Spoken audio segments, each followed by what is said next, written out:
How I accidentally stumbled upon a six-figure low-price strategy and made 137,000 in 1 year on Amazon Merch. This is a video that I've been wanting to watch for a while by iScalePod. I've watched a bunch of his videos. I've been on a couple of calls with him. He's a really great guy, and this kind of took off about a week ago when he posted it. Probably for good reason, because this screenshot looks too good to be true. 50,000 sales, 137,000 royalties, and zero ad spend in 1 year. That's amazing. Those are fantastic results, and I can't wait to watch this. So I thought I'd do a quick reaction to this. So let's get this started. I'm moving the mouse, and my hands are shaking. The whole time it's just adrenaline. Adrenaline. I never made so much money. It's the craziest day of my life.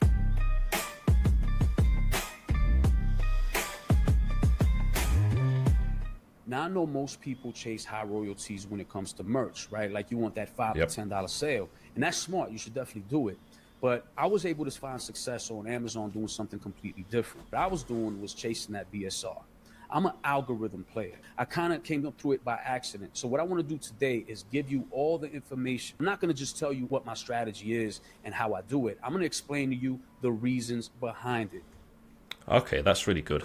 And that's probably the reason why the video is quite long.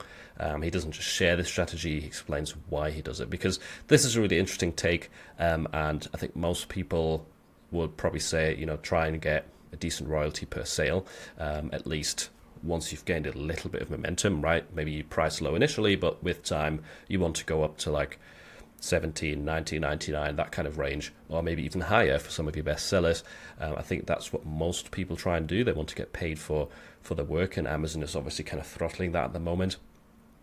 But it seems like Jose is kind of going with that low pricing strategy since forever. If we look at this screenshot, 205,000 sales, 550,000 royalties. These are his lifetime sales, by the way, which means the average is $2.60 per sale. That's a price of around $16.99 right now. That's the royalty you would get from $16.99.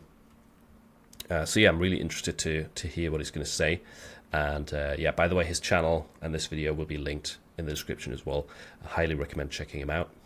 And I'm going to tell you in detail all the things that happened throughout my career that made me make the choices that I made in order to get the results that I got. Or at least, you know, you can interpret it the way you want to interpret it on how I got to this point. And I hope by the end of this, somebody could tell me, what do you think? Would you do the strategy? Would you try it? It's going to all make sense by the end. So I just want to be very clear about the price strategy. It's actually very simple, right? So I don't price everything low, only t-shirts, right? Because I started this when all there was t-shirts. So when Amazon added these other products in other countries, and I'm not advising this or saying it's a good strategy, but I pay almost no attention to all the other products. I just upload on every single product in every single country. So a lot of my supplemental money, while the t-shirts aren't making money, all the other stuff. All right, this is interesting. So we've got a screenshot of his sales right here, and looks like he's getting zero royalties on most of these. And he's making the point that he's making more money on the other products, the non-t-shirt products, you know, your hoodies, your zippers, phone cases, etc. He's making most of his money on those, but not really on the t-shirts, which again, that's like a really strange thing to say, because t-shirts are almost everyone's bestseller. They're definitely my bestseller. That's where I make most of my money. So I'm, again, curious to see how he explains his reasoning here. Right? I don't make a lot of sales in other countries, but I make a little bit, and that helps. Then I don't make a lot of sales on V-Necks, but I made a little bit, and that helps. I don't make a lot of Tumblr sales, but I make... Yeah, here we go. We've got one standard t-shirt with an actual royalty, but the others, tank top and hoodie. A little bit, and that helps. So I have this account that has a combination of all these other products that are making me money while the t-shirt stays down. And my goal is to find if a t-shirt gains traction. My first sale, man, because I don't do ads, I don't expect my first sale for 6 months. At least, from my experience, things can sell later and gain traction. So something may not sell for 8 months, and then when it does sell, people start buying it. That's 100% true, and 100% my experience as well. I've lost count of the number of times where I've uploaded stuff, and you know, I felt like a few weeks or a few months later, I felt like, okay, maybe this is a waste of time. Those designs that I created or that niche that I entered, you know, nothing really came of it. But a year later, I've got designs regularly selling, which I thought were a waste of time, because so much of this is just delayed, and just a single sale, like 6-8 months down the line, can start getting that snowball rolling. But I like his idea of, he's almost using the t-shirts as like a magnet, with like getting a lot of sales, and then obviously if people get the other products suggested as well, that's where he's got higher prices and where he can pick up some more royalties. But yeah, let's carry on here. I'll try not to stop it as often, so we can get through this, and I might also cut out some of this video so you can actually go and watch the full version on his channel, because otherwise this will probably be way too long. So I've had a lot of these experiences where just be patient. I just upload like crazy. I only make changes to t-shirts when they sell. So I spend all of my time on the sales. Something sells, I look it up, see if I got to change the price, see if it has competition. I focus my time on uploading. I believe the more uploads I have, the more possibility of a sale. When Amazon locks prices, I have no clue. When Amazon lowers prices, I have no clue. And if I see a lower price, there's nothing I can do about it. I spend all my energy on uploading more stuff. Every upload I do, I believe it can sell. That's the game. Keep uploading, check the sales. Keep uploading, check the sales. That's the whole strategy. Keep the t-shirt all the way down, see if it can gain traction. If the t-shirt doesn't gain traction, then I put the price up, because I want something of value. I either want the sales, keep my account nice and keep my sales high, or I want the money. One or the other, right? So what's he saying here? If it can't gain traction, raise the price, which is interesting, and it almost aligns with something I've heard a lot and also said myself of, if you have designs that are not going to sell a lot, if they're in very low competition niches where there's just not a lot of potential to get like multiple sales a day, there is no point to price low. You know, you are going to lose out on royalties that way for sure. So yeah, if some things aren't going to sell a lot anyway, no matter how good the beers are, or no matter how, how much traction they get in that specific niche, then keep the price high. But if it gains traction, check competition and keep the lowest price. Interesting. So he always wants to stay below the competition. Prioritize a high selling account rather than high royalties, I guess. Can't make money out of it, then I want to make a sale out of it. If I can't make a lot of sales out of it, then I want to make money out of it, right? And this is why I upload public domain stuff. This is why I can upload things everyone has. My strategy is based on weaknesses. I have a lot of weaknesses, and this, for me, takes care of those weaknesses, right? And in always getting my ideas down as fast as possible, which is why I use templates. Templates were my way. Like, I might see something at the mall. I used to have my book bag with me in my laptop. I'll go to the car, see a t-shirt I just seen. I'll take pictures of the shirt from long without them. To go back to this slide, I really like some of his quotes right here. Speed is better than perfection. Love that. Obviously, quality is important as well. High speed with really terrible designs isn't good either. So find a balance there. But I think most people actually struggle with, they're too slow and they're too perfectionist. They want everything to be perfect, which, if you've got 80% of the things right, it's better to just do stuff. Use quantity to find your quality. 100% agree with that as well. That's been basically my strategy throughout most of my time with print on demand and YouTube. So great quotes right here. Templates were my way. Like, I might see something at the mall. I used to have my book bag with me in my laptop. I'll go to the car, see a t-shirt I just seen. I'll take pictures of the shirt from long without them noticing. I take a picture, I go to the car, and I make a t-shirt. And then I've done that before as well. See t-shirts out in the wild and snap it quickly, or in a shop, right? Clothing stores. Always good to get inspiration. I uploaded to Amazon. This was my whole mentality. I was hungry. I was starving. So here's one of the examples of how I feel, the possibility of that front page and visibility, and why it works with a low price strategy. So when I put Funny Cat t-shirt, let me just show you something real quick, right? So how many sponsored ads do we have? 1, 2, 3, 4, 5, 6, 7, 8, 9, 10, 11, 12, 13, 14, 15. So we got 15 sponsored ads on the front page. One thing that they might do is price low to high. And sure enough, very few sponsored ads, because Amazon doesn't want to confuse the customer. So I got 2 sponsored ads, 3, 4. And I think 4 is the limit. The thing we start finding is there's actually t-shirts without BSRs. Then you got customer reviews. Guess what they're going to show? T-shirts like mine, low royalty, whole bunch of reviews. That low price gets me reviews faster. So now customers I want shirts with high reviews, more visibility for me. And then bestsellers, right? If I have a bestseller, it's going to come up on here. So this is why all these other options help me. Even if they might see my t-shirt, click on the brand, buy an. He's essentially filtering through different options right here that the customer has, and the point is, I believe, that not everyone finds you through the the featured setting. That's probably what most people use, right? But there is other options for you to show up. And his point is, if your price is extremely low, he's more likely going to build up reviews, which is true. Now, people come to Amazon for a bargain, so if you want to build up some tractions and reviews, pricing as low as possible is probably going to help accelerate that. Another product. I love visibility. I love low BSRs. To me, visibility is the game, right? Amazon rewards frequency. How many sales you got, how often something sells, and that's what they reward. And if you can do it enough and get a low BSR, nice and low, Amazon's going to respect that listing for the rest of time. They're going to say this thing was popular. People stop buying it. We're not going to stop showing it. We know this as power. So I remember June 2nd, 2017, I got my acceptance letter. And immediately I didn't have any, Photoshop experience. I didn't know what I was going to do as far as designs. The thing I got lucky about was I knew about this website, this guy called Great Dane Graphics. And he was an illustrator. And because of that, I asked him like, yo, can I put these designs on Amazon? He didn't know what print on demand was. He said, yeah, as long as you don't give away the file, I don't care. I said, cool. So I started uploading all these illustrations to the point that Amazon thought I was an illustrator because they invited me to the merch collab program. That's another story I'm gonna tell you though. So in the very beginning, I was just uploading these designs that were basically available through a public website for $20 a month.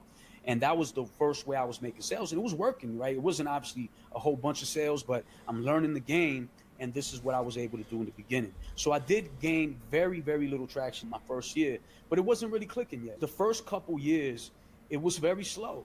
So now this is my second year on merch. So this is a 4-year where I'm pretty much. All right, let's quickly pause here to look at his first full year on merch. $4,000, 1,700 sales, which is not bad for a first year. But again, it shows the progression that most people go through. Who would start a job for $4,000 a year? Nobody. And I think that's why POD is hard, is because everyone's beginning is difficult. Unless you're breaking the rules, unless you get extremely lucky, which most people don't, this is a decent first year. It is. I don't think I made that much money in my first year with POD. I'm pretty sure I didn't. So, yeah. Was just selling from, the Great Dane Graphics, and it wasn't great yet. And I remember feeling, like, man, I really got to get this to work for me. And one thing that I do remember was looking at people's dashboard on like Facebook and stuff. People would post their dashboard over and over, and it would be different people. These are normal human beings. These aren't special people. These are just people who figured it out. And I remember thinking it was that belief. I said, if they can do it, I can do it. I remember thinking, if I'm not doing that well on Amazon and they are, I'm doing something wrong. And I have to figure this out. So 2019, I was able to make $45,000, which was the first year that I made a good amount that I said, well, this is where things changed. So what was the first thing that happened? I remember that Bruce Lee quote. Bruce Lee said, I don't fear the man that practices 10,000 different kicks. I fear the man that practices one kick 10,000 times. And that right there, it stood in my head, and it was like, how can I get good at this? And to me, the only way to get good at something, if I don't know how to do it, is doing it over and over and over, right? 10,000.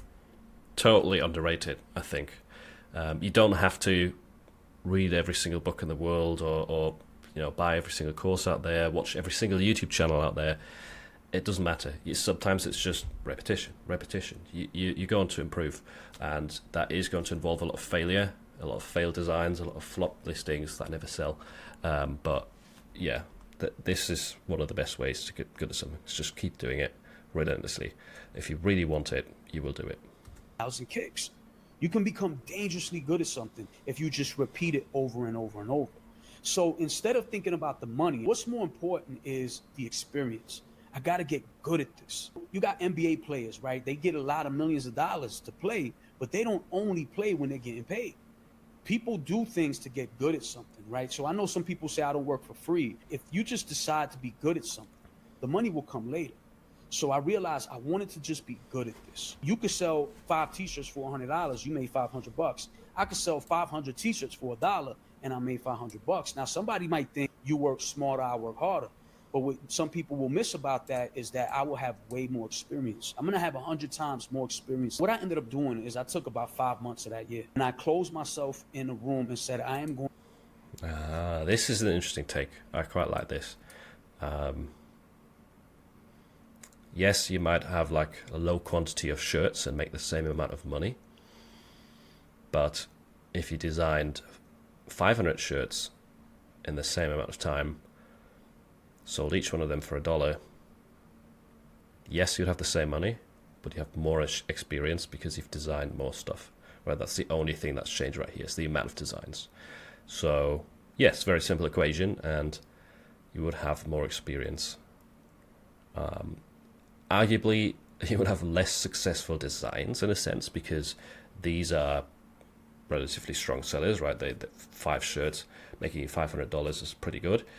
500 shirts, each just making $1 doesn't seem like they've sold very well on the surface. But what happens to you, the person, in the end? What's the outcome for you personally? And that is more experience, more progress, which is great way of thinking about it. Going to upload until I cannot upload anymore. I am going to do something drastic in order to make these sales. So I remember there was an image pack. It was being on Facebook. They were advertising it. I think it was like $50 for 500 t-shirts or something like that. I'm like, you know what? I just need to learn. So I took this pack and I just started uploading it, just putting them for no royalties and just practicing my keywords. Every day I woke up and say, I don't care how much I hate doing this. I am going to do this until I figure out this game. So work ethic was probably one of my first lessons, that I couldn't treat this like a part-time job for it to work.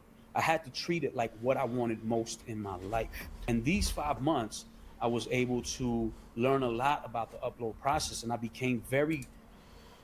This little graphic is the perfect way to symbolize your next design might be your bestseller. Right, you might stop right now, but what if the next thing you upload takes off? That can always happen, and that's probably one of the strongest forces that keeps me going and keeps me uploading as well. Is because I know anything I upload can turn into a really strong seller and make a huge difference to my income. Because everything that's a strong seller for me now, I didn't know whilst creating it that it's going to be a strong seller. A lot of it, even if you have experience, a lot of it is still down to some kind of luck involved in there. That's not to say that it's all luck, but you can put out 100 amazing designs with good keywords and you still can't say for sure which one of these is actually going to sell the best, right? So yeah, great image to symbolize that. I was able to learn a lot about the upload process, and I became very, quick at it and good at it just by repetition. I felt a very big difference after doing so much uploading. I didn't feel as clueless as I used to feel. There's something about that 10,000 kicks. It's true. I was doing 10,000 uploads in my mind. You know what I mean? Like, I was like, the more that I do this, the less confused I will be about it. In this image pack that I was uploading, there was a couple shirts, but one in specific that, because anyone else had this image pack. So I figured, why would I raise my prices on something that a bunch of people already had and a bunch of people already had on Amazon? So I wasn't the only person with this design, but I think I was the only person that kept the price all the way down. And I said, well, it's selling. And it just started selling. And over and over and over. And I'm looking at it like, wow, that BSR is looking pretty. But I'm not going to put it up, because if I put it up, they're just going to undercut me. So I'm just going to leave that shirt on the 0 royalties. Then what ended up happening was incredible. I just saw that BSR going down and down and down. No one can undercut it. And it just kept selling. So one thing I learned is that if you can get So this is obviously a crazy seller, right?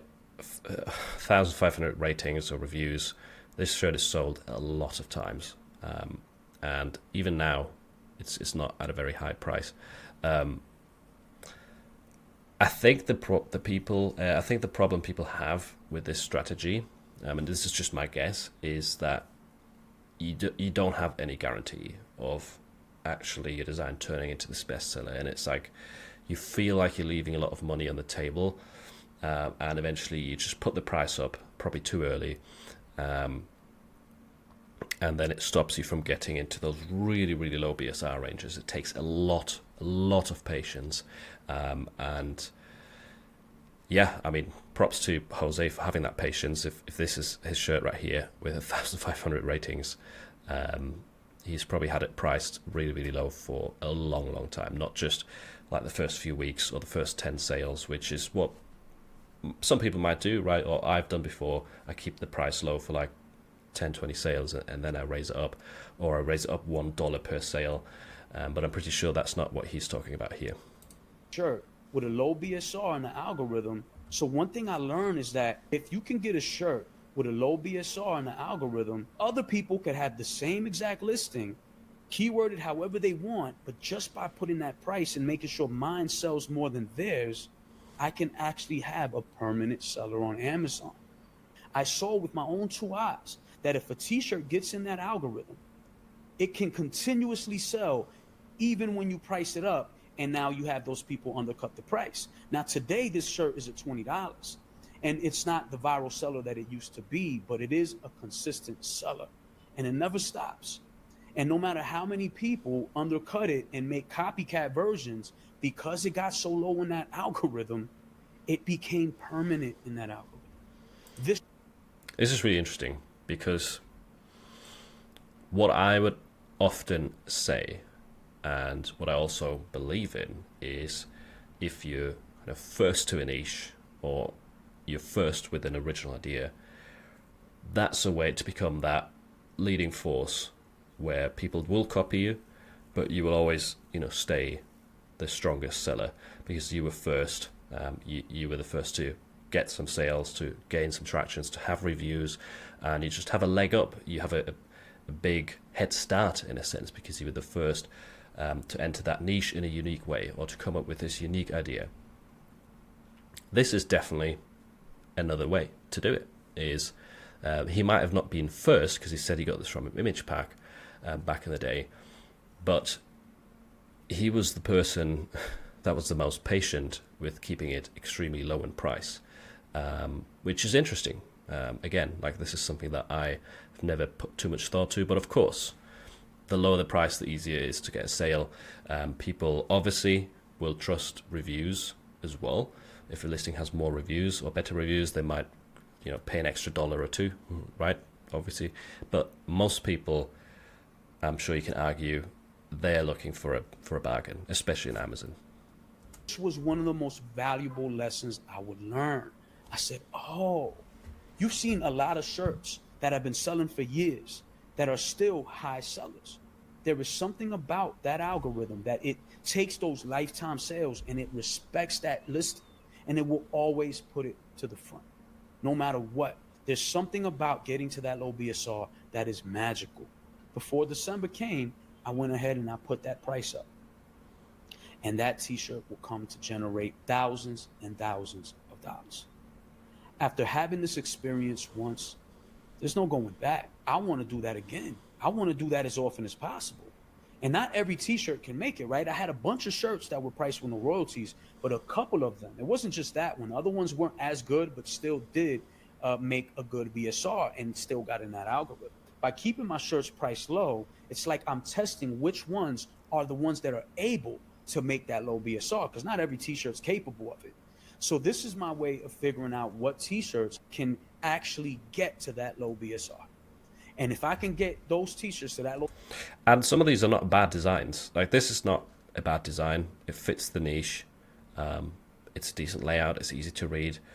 Yes, it could be a little bit brighter maybe, but it's not always clear. Like I said, which design is going to take off, you don't know it. Even if all of the designs look good, they fit the target audience, you can't always 100% understand why something doesn't take off fully. But he's got a point. He's testing so many different shirts. Eventually he's going to find one if he keeps them at a really low price in some of these more competitive niches. Those BSR, my goal is to get as many t-shirts in my catalog to be those low BSRs that remain in the algorithm forever. And that's the game I started playing. Another thing that I learned was about researching off Amazon. But there was a trend called Visco Girls.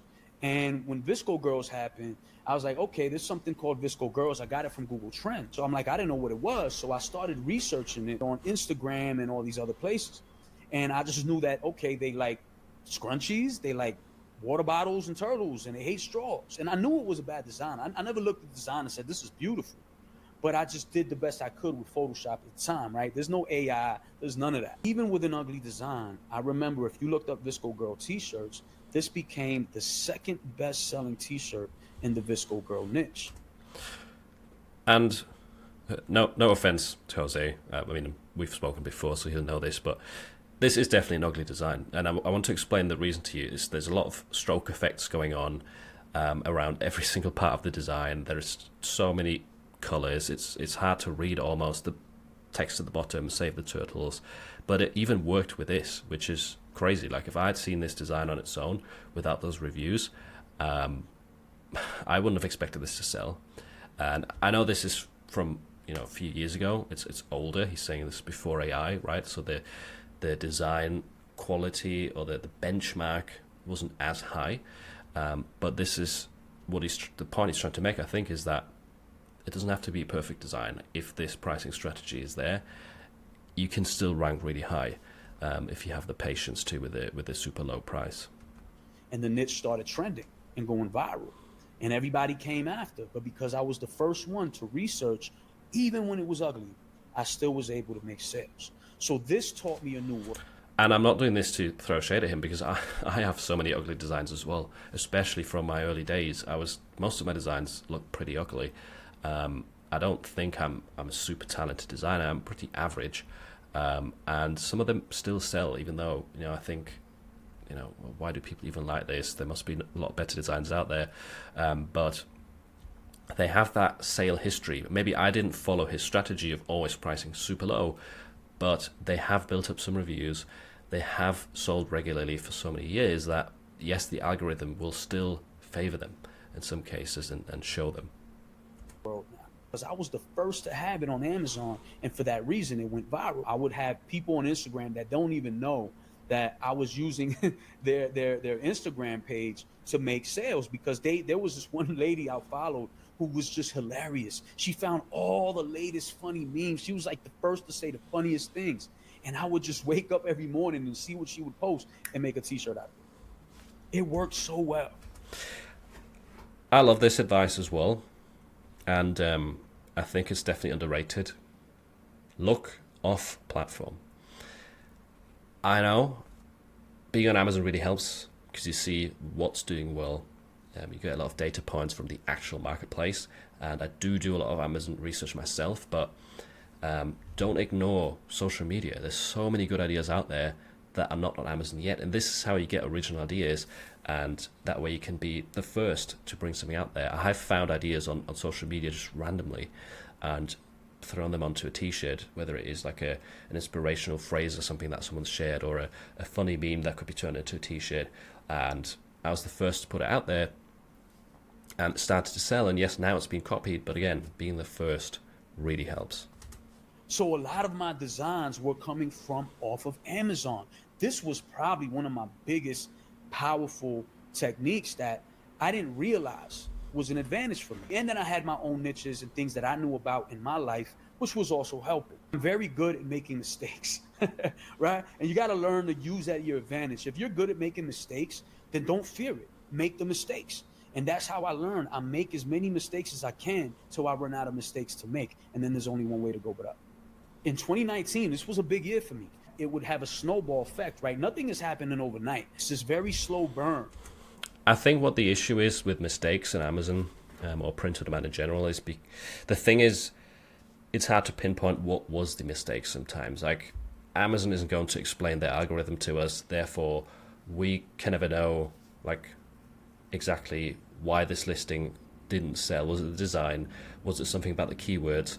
And which keywords should I have taken out or left in? Like there's a lot of data points that are missing that we cannot find out, that sometimes make it hard to realize, was it the price? Was it the design? Did I not hit the target audience? Or was it something to do with my listing? Or was it just random luck? Was it just, the first 10 people that saw my listing were having a bad day and ended up not buying it, even though normally they would have? So there's so many factors. I think it's tough to know what your mistakes are sometimes. But this goes back to an earlier point where, if you keep going and you stay consistent and you put out quantity of stuff, you will have some successes in between the mistakes, and then you do more of that.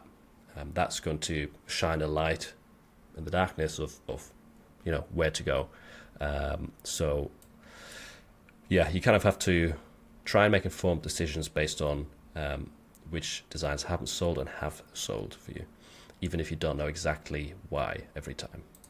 That you see in the account as a whole start growing. In 2019, I think I only made $20,000 throughout the year. That December, something would happen, December 2nd, 2019. So I go on Google Trends, and then I see something that says Cocaine Santa sweater. I'm like, what? Cocaine Santa sweater? So I immediately got to Google this, right? And soon as I Google it, I see like a news story about Walmart having to apologize for this sweater that was sold on Walmart's Canadian website. Someone uploaded this image onto a sweater. I guess Walmart has a merch-like program that I didn't know about. And apparently Colombia got offended because somebody put this image and called it Colombian Santa, Let It Snow, Cocaine Santa, something like that. And when I look it up, there's this crazy picture of this sweater that looked like a kid drew Santa Claus. He looked like a skeleton. I guess he had a straw in his hand and a table with cocaine, and then it said "Let." Do you remember this design? If so, comment down below if you remember this. I think I vaguely remember this. It was the first Christmas I was on Amazon, so I'm not 100% sure, but yeah, that's it's snow on the bottom. And this was a news story. CNN, Fox News, USA Today. We're talking about all legitimate news outlets reported this story. Every time someone would see this shirt, it was making people laugh. People thought this was hilarious. And I realized that because there was actually even Tonight shows in the US and like this thing called Stephen Colbert Show. Walmart has apologized for selling a sweater featuring Santa with cocaine. Yes, it features Saint Nick behind a table doing rails with the phrase "Let it snow."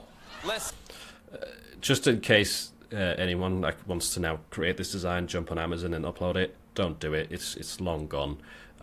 This, I think, used to be fine for a while, but isn't anymore. It's definitely against content policy. It's probably changed since 2020. So yeah, if you were just going to throw one up to try it out, don't do it. Look, I know it's shocking, but eventually all kids learn the truth.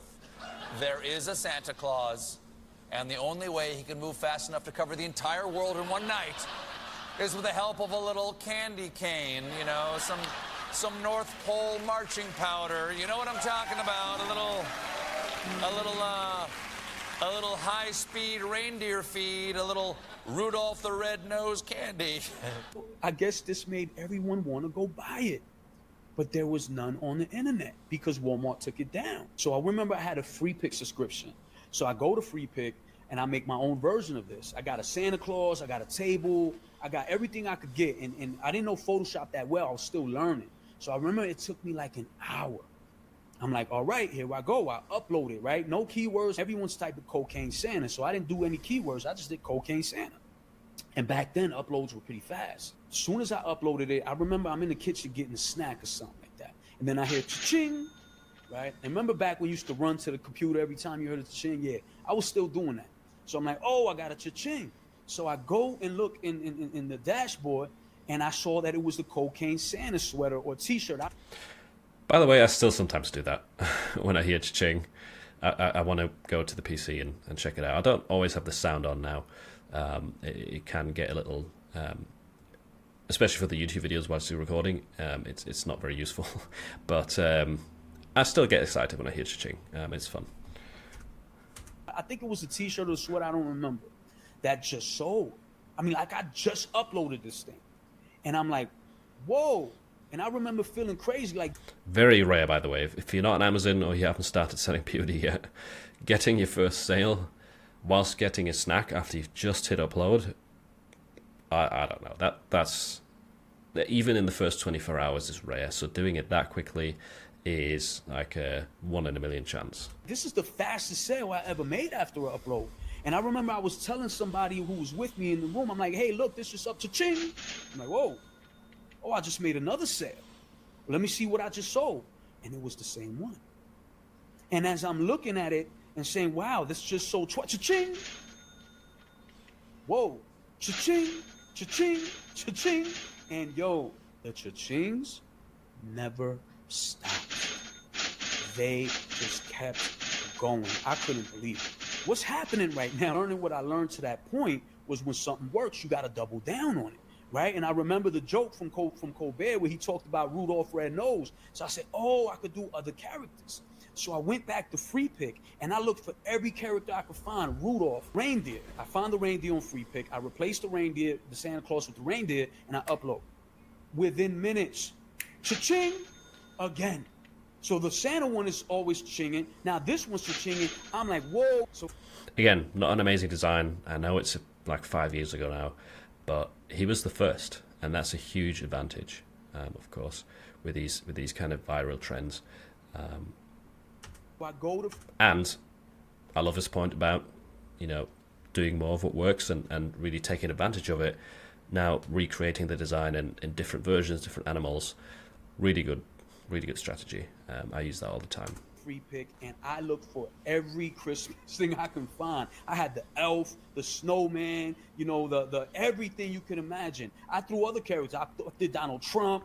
I did an alien. Like I said, I'm gonna just spend the whole day making variations of this and uploading it. And when I tell you, every single thing I uploaded sold.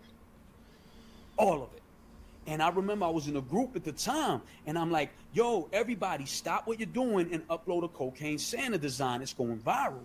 And I remember people was like, oh, cool, yeah, I'll do it later after I finish this thing. I said, no, you're not listening. Stop what you're doing right now and go upload. It's going viral. And I'm yelling with all caps, typing like, no, go upload now.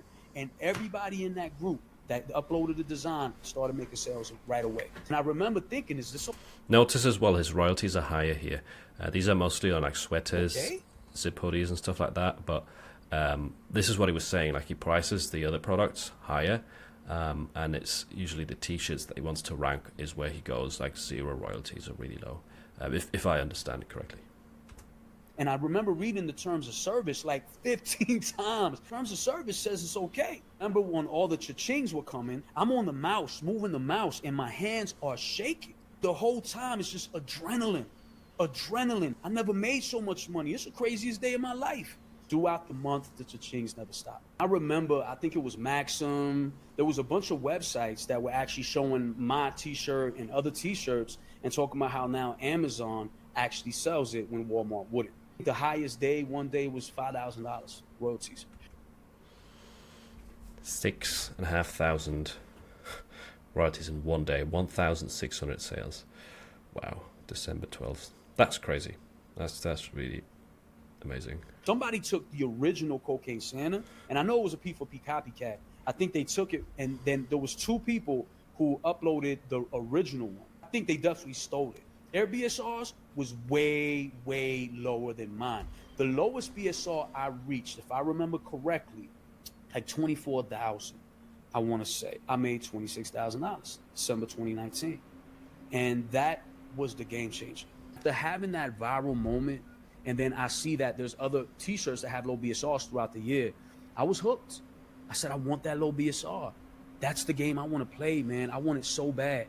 I ended up learning things, right? If a month was slow, I remember there was a month where I just said, And I think I'm going to stop it here. That was kind of, I think, the end of his story of how he got into it and how he got hooked. Because I've spoken to him about some of these things behind the scenes, like that Cocaine Santa story, that the first big trend that he hit. I'll leave the rest of this video for you to check out. There's a link down below. Jose, or iScale PD, amazing guy, really cool advice. He's got some very interesting different insights that don't get shared too often about pricing and really getting a lot of momentum with these shirts. I'm not saying this is easy, by the way. Like, I've tried it many, many times, but obviously you need a lot of patience to keep things at a really low BSR, really low price for a very long time to kind of go all in with this strategy. But it's super interesting because what I actually did after talking to Jose a few weeks back is I lowered the prices on a lot of my shirts that were older, that used to sell but had stopped selling. This happens if you've had Amazon merch for a few years. You can probably go into your statistics and you'll notice if you go to like all-time bestsellers, you will see some listings that you know they used to sell, but now you haven't seen them in your dashboard for ages. And just dropping the price down to like almost the bare minimum can sometimes reignite that. And that's one of the things, one of the shifts that I took, or one of the advices that I took away that had really helped me out, helped me rebuy some old sellers. It's better to sell them at like a very low royalty than not sell them at all, right? And maybe you can get them back up to what they used to be. But yeah, Jose's got a ton of really, really good advice. Check out the rest of this video to hear more of his reasoning about why he uses this strategy and why he believes it's the best one to go with. Obviously, a high price strategy could work as well. I know a bunch of people that price extremely high and are doing extremely well. I personally don't think that there is like the one golden way to do this. There's so many different approaches. Some people do lottery campaigns, scale designs, do amazing. Some people do the, one quality design at a time and just advertise just one design at a time, the Tamaz approach, and do really well with that. You have to find what works for you. The more you test, the better you get, the more reps you put in. But this is definitely an interesting new angle and really cool insights. And by the way, for those of you that are going to ask if I'm going to interview Jose, I do want to, and he also wants to be interviewed, but for personal reasons he can't do an interview at the moment. But yeah, we'll see what happens in the future. Check him out. His channel will be down below. Also, let me know if you want to see more of these reaction videos and if you want me to turn up like a DJ again. And I'll see you in the next video. Thanks for watching. If you create your designs with AI, then you definitely don't want to miss this video where I share 5 AI hacks that I use to create best-selling t-shirts.